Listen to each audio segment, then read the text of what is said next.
tourner dans le livre d'Ésaïe. Le prophète Ésaïe. Le prophète Ésaïe.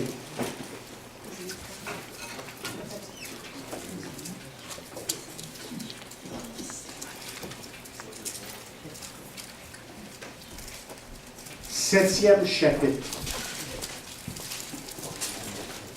Ésaïe, je serai dans le milieu de votre Bible. Le septième chapitre est le verset 14. Ésaïe, septième chapitre, verset 14. Et voici ce que nous lisons. C'est pourquoi le Seigneur lui-même vous donnera un signe. Voici une vierge deviendra enceinte. Elle enfantera un fils et elle lui donnera le nom d'Emmanuel. Commandons à Dieu de bénir sa parole.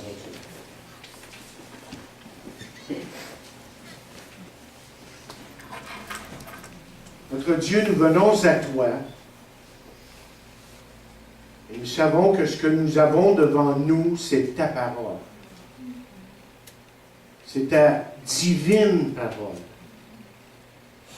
Et c'est à travers cette parole que tu veux parler à tes enfants aujourd'hui. Nous te remercions que par ton Saint-Esprit, que nous avons cette assurance que toi-même tu vas nous éclairer. Tu vas nous enseigner, nous convaincre et même nous corriger. Nous avons vraiment besoin de cela, Père. Encore une fois ce matin. Parce que nous sommes devant toi des pécheurs, mais graciés à cause de Jésus.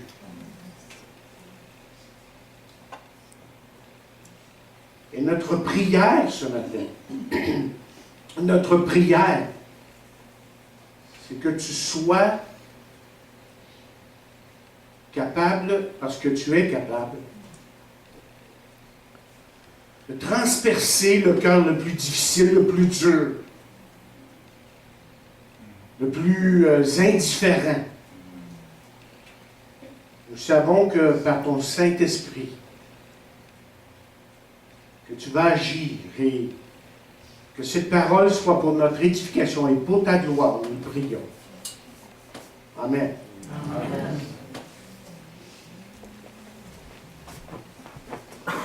Nous pouvons penser ce matin que lorsque Jésus est né, certains n'ont rien vu de particulier dans cette naissance. En voilà une parmi tant d'autres, diraient certaines personnes. Après tout, les enfants naissent chaque jour. Il n'y a rien de nouveau là-dedans. Mes chers amis, comme nous avons lu, la Bible nous montre que cet enfant, né à Bethléem, n'était pas un enfant ordinaire. Et l'ange, vous rappelez, a dit, « Ne craignez point, car je vous annonce une bonne nouvelle, qui sera pour tout le peuple le sujet d'une grande joie. C'est qu'aujourd'hui, dans la ville de David, il vous est né un sauveur qui est le Christ, le Seigneur. » Et évidemment, Jésus était l'enfant promis depuis tant de siècles. Et c'est pour sauver les siens qu'il est venu sur la terre. Donc, ce qu'on peut dire en commençant ce message, c'est que Noël, c'est la célébration de cette naissance. Au moins, c'était l'intention. Parce que vous voyez, à travers les siècles, Satan a manipulé le cœur de l'homme à tel point que l'homme a oublié la vraie signification de Noël. Pour beaucoup de gens aujourd'hui, Noël est une bonne nouvelle. Une bonne nouvelle pour prendre un coup, s'acheter des cadeaux et pour manger beaucoup. plus qu'il n'en faut. Et les marchands vous diront, par exemple, que pour eux, c'est le meilleur temps de l'année, parce que c'est le temps de l'année où beaucoup de gens là, perdent leurs inhibitions et accumulent les dettes. On raconte justement que les élèves étaient de retour après le temps des fêtes. Et la professeure demanda à ses élèves comment ils avaient passé Noël. Un petit garçon se leva et dit « Ah bien, ma famille, moi, est catholique. On est allé à la messe de minuit. Le lendemain matin, on s'est levé de bonne heure pour ouvrir nos cadeaux. Et on avait beaucoup de cadeaux. » Le petit garçon se leva pour partager que sa famille était chrétienne et qu'ils étaient allés à une réunion spéciale la veille de Noël à l'église. Il partagea qu'eux aussi s'étaient levés de bonne heure le matin pour ouvrir leurs cadeaux. Et puis est venu le tour d'un autre petit garçon qui dit « Mais nous, on n'est pas des chrétiens. Je pense qu'on est des athées. » C'est pas trop ça du mot. Et puis il dit, bien nous, on s'est levé très de bonne heure le matin, on a pris notre petit déjeuner, puis, comme l'habitude, notre père avait l'habitude de le faire, il nous emmène à notre magasin pour nous montrer jusqu'à quel point les ventes ont été bonnes. Il nous montre les tablettes qui sont vides et combien d'argent nous avons fait durant les fêtes. Et quand on est revenu du magasin, on s'est mis à chanter dans l'auto. Quel ami fidèle et tendre nous avons en Jésus-Christ. Pas dans le sens que vous et moi le chantons. Alors disons-le, il y a tellement de choses que les gens font durant les fêtes qui n'ont pas de vraiment de valeur en soi. Les gens deviennent tout excités pour souvent ce qu'on pourrait dire qui est très insignifiant. Et ils oublient les vraies valeurs, surtout le vrai message de Noël. Et vous savez, c'est un peu comme un disciple qui est tout excité de voir un match de football au stade ou d'aller voir une joute de hockey. Et lorsqu'il est arrivé, il ne la regarde même pas. Et de même, on peut devenir excité, vous voyez, avec tout ce qui est autour de Noël, là, les arbres de Noël, les repas, les vacances, et oublier, en fin de compte, le vrai sens de Noël. Et malgré le fait que Noël aujourd'hui est extrêmement commercialisé, Jésus, chers amis, demeure la raison pour cette fête, quoi qu'en disent les gens ou quoi que font les gens. Et la Bible, évidemment, a beaucoup à nous dire sur ce jour glorieux. Et c'est ça qu'on va regarder pour quelques instants. D'abord, regardons la promesse d'un enfant. C'est ce qu'on vient de lire ici dans Ésaïe 7e chapitre, verset 14. Et la prophétie qu'on vient de lire est très significative, et ça pour plusieurs raisons. Et la première raison, c'est celle-ci. C'est que ces paroles ont été écrites et dites, si vous voulez, annoncées par le prophète Ésaïe 800 ans avant que la chose arrive. Et cette prophétie a été annoncée pour nous indiquer que la naissance de cet enfant serait miraculeuse. Parce qu'il est dit, voici, une vierge deviendra enceinte. Autrement dit, cet enfant ne serait pas comme les autres. Évidemment, pour l'homme naturel, l'homme ordinaire, là, sur la terre, si vous voulez, cette prophétie lui crée un problème. Imaginez pour un instant si une des vôtres annonce qu'elle est enceinte. Je pense que vous lui demanderiez avec qui, si la chose n'est pas connue de votre part. Et si elle vous répond qu'elle n'a jamais connu d'homme, ben, vous n'allez pas quand même croire qu'elle est devenue enceinte en buvant de l'eau ou un whisky.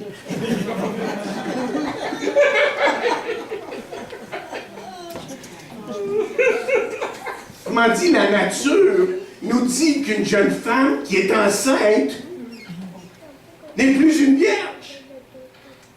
Chose impossible, à moins que Dieu soit intervenu. Et c'est ça la différence ici. Parce que lorsqu'on parle d'un miracle dans la Bible, voyons, on a l'habitude de parler de quelque chose qui est hors de l'ordinaire. Quelque chose qui va à l'encontre des lois naturelles. Et la Bible nous dit ici deux choses importantes. Et la première chose, c'est ceci, que Marie serait une vierge. Et que deuxièmement, elle serait enceinte. Mais maintenant, vous pouvez vous imaginer que ça plaçait Marie dans une position extrêmement difficile. D'abord, il y avait Joseph. Joseph, c'était pas n'importe qui, c'était son fiancé. Et Marie s'était engagée envers lui, et c'était comme si elle était déjà mariée. Mais comment l'expliquer à Joseph, cette chose qui vient de lui arriver?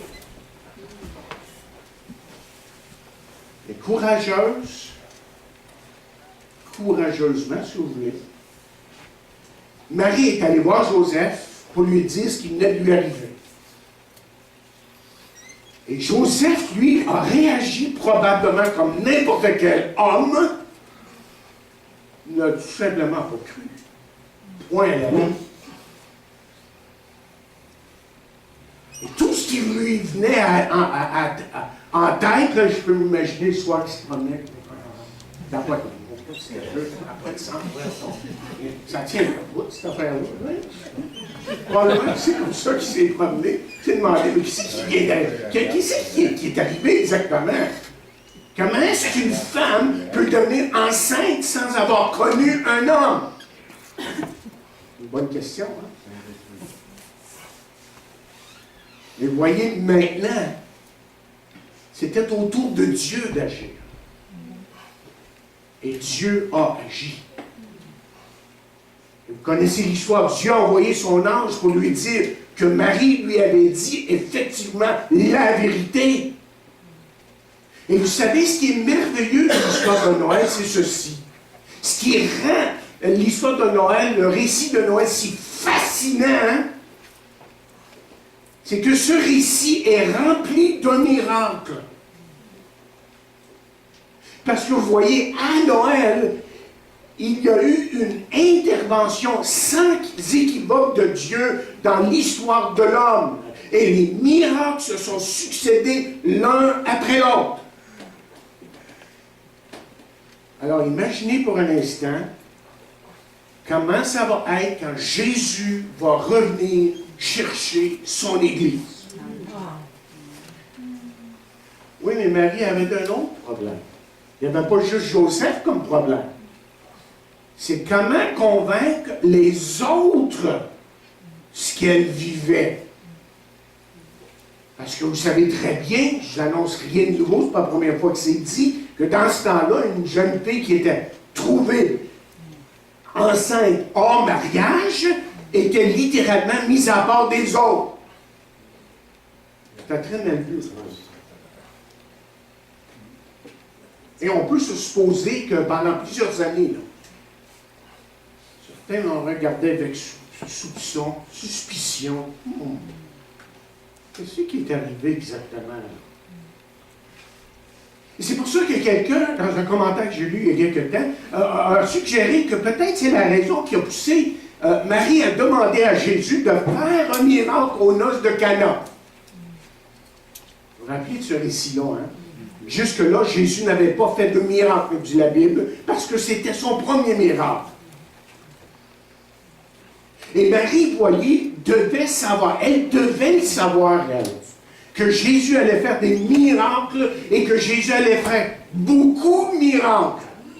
Et j'imagine dans l'esprit, dans la tête de Marie, qu'elle avait hâte qu'il en fasse plusieurs, au moins un, pour prouver hors de tout doute qu'il était le Fils de Dieu. Et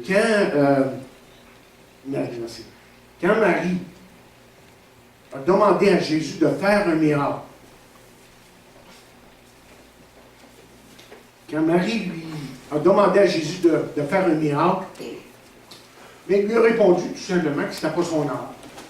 Que son heure n'était pas encore venue, que ce n'était pas son temps pour mourir sur la croix. Évidemment, Marie n'a rien compris de tout ça, mais c'est ça qu'il voulait dire. Et Jésus, comme vous le savez, était venu pour cette heure-là, et c'est à cette heure-là que certains événements sur la terre comment est-ce qu'on pourrait dire, ont réagi à la crucifixion. Et voici ce que nous lisons. Le moment même que Jésus est mort sur la croix, au moment même qu'il expira, que son esprit est sorti de lui, voici ce que la Bible dit. Et voici le voile du temple se déchirant en deux, depuis le haut jusqu'en bas. La terre trembla, et les rochers se fendirent, les sépulcres s'ouvrirent, et plusieurs corps des saints qui étaient morts ressuscitèrent. Étant sortis des sépulcres après la résurrection de Jésus, ils entrèrent dans la ville sainte et apparurent un grand nombre de personnes. C'est ce que j'ai vu, les sépulcres s'ouvrirent, plusieurs corps des saints qui étaient morts ressuscitèrent. Vous comprenez le sens ici. Et ensuite, on lit, toujours dans le même texte, le centenier et ceux qui étaient avec lui pour garder Jésus, ayant vu le tremblement de terre et ce qui venait d'arriver, furent saisis d'une grande frayeur et dirent assurément, cet homme était le Fils de Dieu. Il y avait là plusieurs femmes qui regardaient de loin, qui avaient accompagné Jésus depuis la Galilée pour le servir. Autrement dit, quand Jésus a été crucifié, chers amis, c'est là que les hommes ont compris que tout ce qui avait été dit de Jésus était vrai. Et ils ont surtout compris que ce qui était arrivé à Marie était aussi vrai. Ésaïe avait prophétisé que Jésus serait né d'une vierge. Vous vous rappelez? 800 ans avant que ça arrive. Écrit 800 ans, annoncé des centaines d'années avant que ça arrive, littéralement. Donc, Ésaïe avait prophétisé que Jésus serait né d'une vierge, et cela confirme les paroles de la parole de Dieu qui disent, voici de quelle manière arriva la naissance de Jésus. Marie, sa mère, ayant été fiancée à Joseph, se trouva enceinte par la vertu du Saint-Esprit avant qu'ils eussent habité ensemble. Et encore une fois, remarquez là, voici de quelle manière. Ça signifie, ça implique l'idée que la naissance de Jésus serait différente. Que la naissance de Jésus serait différente ou que cette naissance ferait de lui une personne différente. Maintenant, la question est celle-ci. Et c'est une question plutôt théologique. C'est est-ce que c'était essentiel que Jésus soit né d'une vierge? Ça, parmi les théologiens, c'est discuté. Je suis toujours surpris de voir qui dit oui, qui dit non. La réponse est oui, évidemment, pour plusieurs raisons. Parce que vous voyez, si Jésus n'avait pas été né d'une vierge, Jésus n'aurait jamais pu mourir pour nos péchés. Si Jésus avait été né de façon habituelle, il serait né pécheur comme vous et moi. Et en plus, la mort l'aurait vaincu. Il serait demeuré dans le tombeau. Et parce que Jésus est né sans péché, qu'il est demeuré sans péché jusqu'à la croix, il a pu effectivement prendre nos péchés sur lui, sur la croix. Si Jésus n'était pas conçu par le Saint-Esprit, il aurait fallu, tout moins, qu'il mange ses propres péchés. D'abord, je veux juste que vous compreniez ceci, c'est très important. C'est que chacun de nous sommes nés pécheurs. On ne devient pas pécheur. On est pécheur. Nous sommes pécheurs à notre naissance à cause d'Adam. On hérite automatiquement en naissant une nature pécheresse. Et vous allez dire, pasteur, pourquoi est-ce que vous insistez sur ça? Parce que moi, j'ai déjà discuté avec des chrétiens, même un diacre, il y a plusieurs années, dans une autre église, ne comprenait pas ça. Un bébé ne peut pas être pécheur. Il naît avec une nature pécheresse. Il n'a peut-être pas commis, en le sens mentir et tout ça, des péchés, mais il naît avec la nature pécheresse. Il naît avec ça. Ce que je veux que vous, avant de peut-être dire ça, regardez ce qui est dit de Jésus. Il dit, celui qui n'a point connu le péché, ou le péché, il a fait devenir péché pour nous, afin que nous devenions en lui justice de péché. Et le point est celui-ci, est le suivant. C'est que Jésus, chers amis, est devenu pécheur à la croix. Nous, on est pécheurs. Il y a toute une différence. Jésus était l'enfant promis, l'enfant tant attendu. Et on va comprendre dans quelques instants qu'est-ce qu'on veut dire par devenir pécheur. Et le deuxième point que je veux soulever ce matin, c'est le but de cet enfant. Il est né là dans une crèche. OK. Quel est le but de cet enfant? Bien, foncièrement, le but de cet enfant, c'est que Jésus, cet enfant, est venu nous révéler le Père. Et c'est pour ça qu'on lit dans la parole de Dieu, dans Jean 14, Jésus lui dit, « Il y a si longtemps que je suis avec vous et que tu ne m'as pas connu, Philippe, celui qui a vu le Père, celui qui m'a vu plutôt, a vu le Père. Comment dis-tu?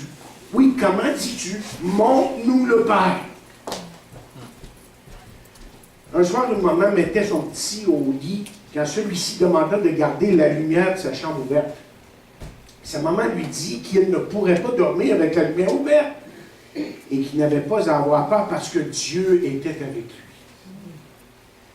Et le petit garçon lui dit, « Mais non, mère, je sais bien que Dieu est avec moi, mais je veux quelqu'un avec une face que je peux voir avec moi. »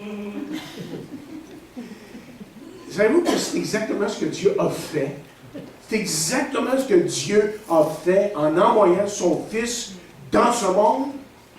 Dieu est venu dans une chair ou dans la chair afin que nous le voyions. Impossible à penser.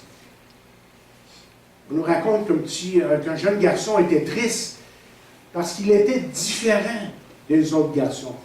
Vous voyez, ces autres garçons avaient leur père avec eux, tandis que son père à lui était parti en guerre. Et depuis que son père était parti, il ne l'avait pas vu, et ça faisait maintenant des années. Et lorsqu'il était déprimé, il alla dans sa chambre et regarda la photo de son père et disait, « Oh, si seulement il pouvait sortir de la photo et me tenir dans ses bras! » Quand Jésus est sorti de la gloire, quand Jésus est sorti de la gloire, il devint chair et il nous tient dans ses bras maintenant. C'est pour nous tenir dans ses bras. Regardons de plus près là, pourquoi il est venu exactement. On veut dire d'abord que si on parle qu'il est venu révéler le Père, que c'est pour révéler spécifiquement l'amour de Dieu, l'amour du Père.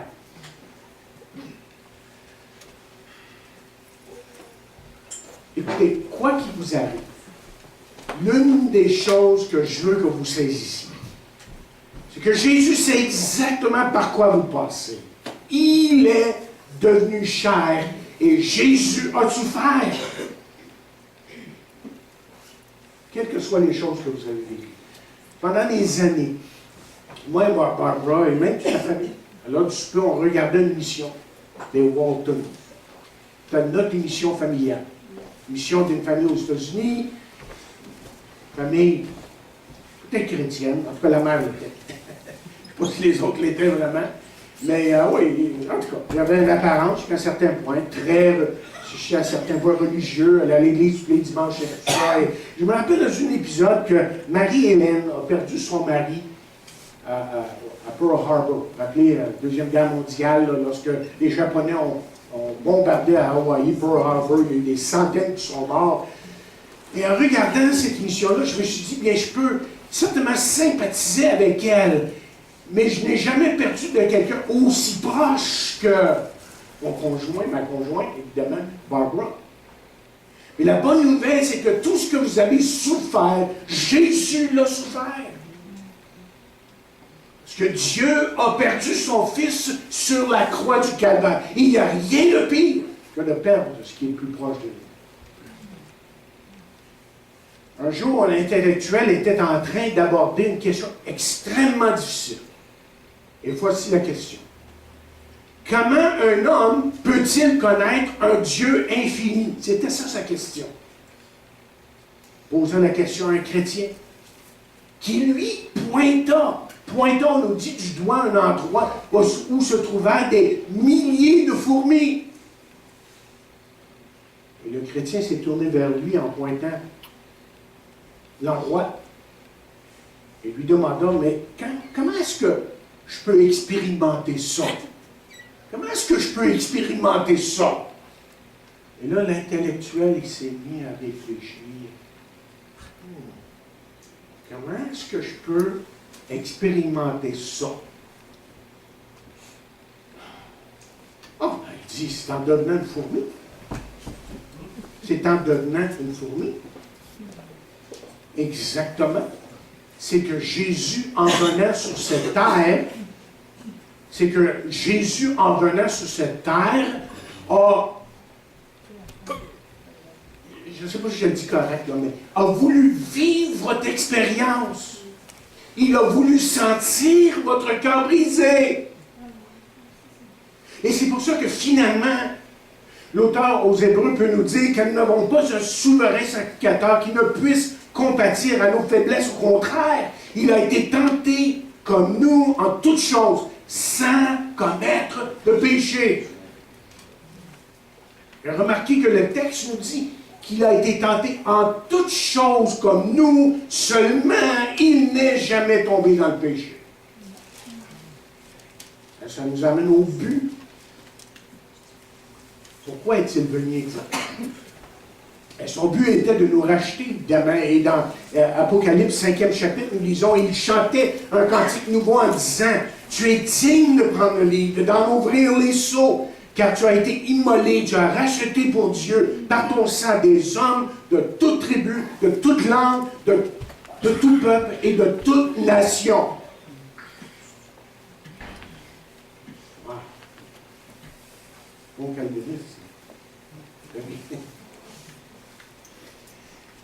On rencontre une petite fille qui était assise sur les genoux du Père Noël. Et elle lui dit ce qu'elle voulait pour Noël et descendit du Père Noël sans lui dire un mot.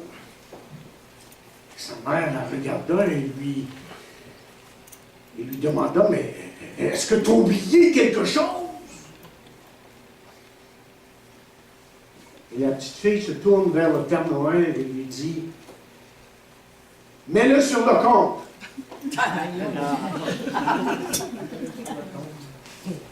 Quand le Fils est mort sur la croix, chers amis, c'est comme s'il disait, mets-le sur mon compte. Mets-le sur mon compte. Parce que vous voyez, à la croix, Jésus a payé notre dette. Jésus s'est chargé de nos fautes. Et quand Jésus était dans le jardin de Gethsémani, il a prié pour que cette coupe passe, évidemment. C'était, évidemment, dans son esprit, une chose qui allait être extrêmement difficile que d'être séparé pour un instant de son Père. En tant que fils. Pourquoi a-t-il prié une telle prière? Je vais vous dire pourquoi Jésus a prié une telle prière. Parce que d'abord, sur la croix, Jésus allait prendre tous nos péchés. Mais ce n'est pas suffisant de dire ça.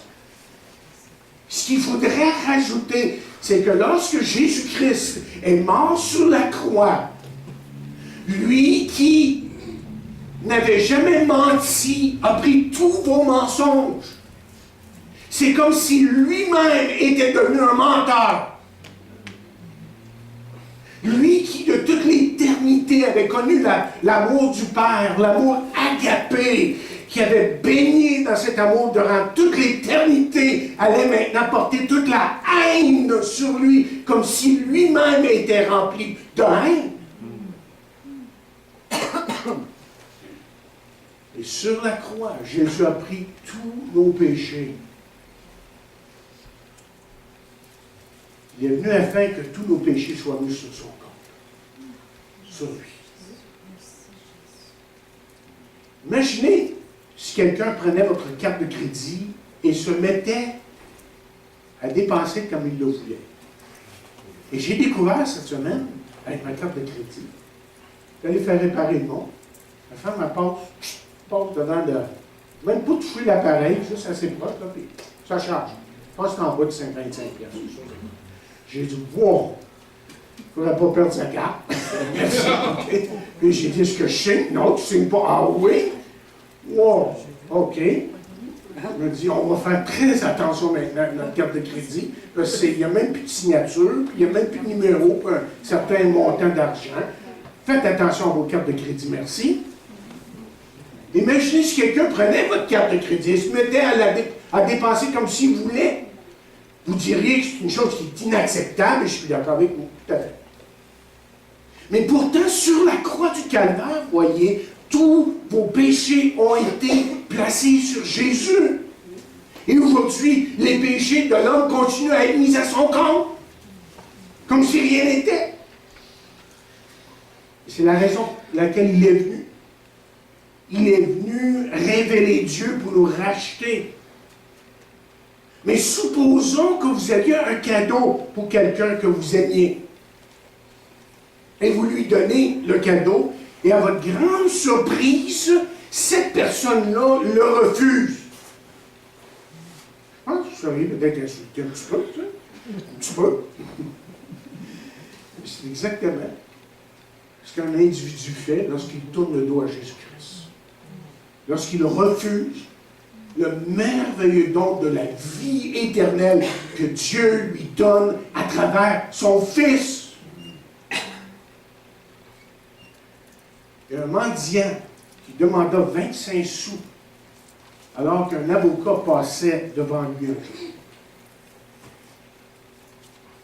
Et l'avocat a regardé le mendiant et lui dit, « Il me semble que je te connais. » Et je pense bien, dit le mendiant. Puis, j'étais un de tes compagnons au collège. Ah, Sam, je te reconnais maintenant. Je te reconnais. Et sans dire un mot de plus, l'avocat donna un chèque de 100 000 personnes. 100 000. 100 000 dollars. Au mendiant. Il dit, tiens, je te donne ça là, pour que tu recommences. Ça m'est égal ce qui t'est arrivé dans le passé.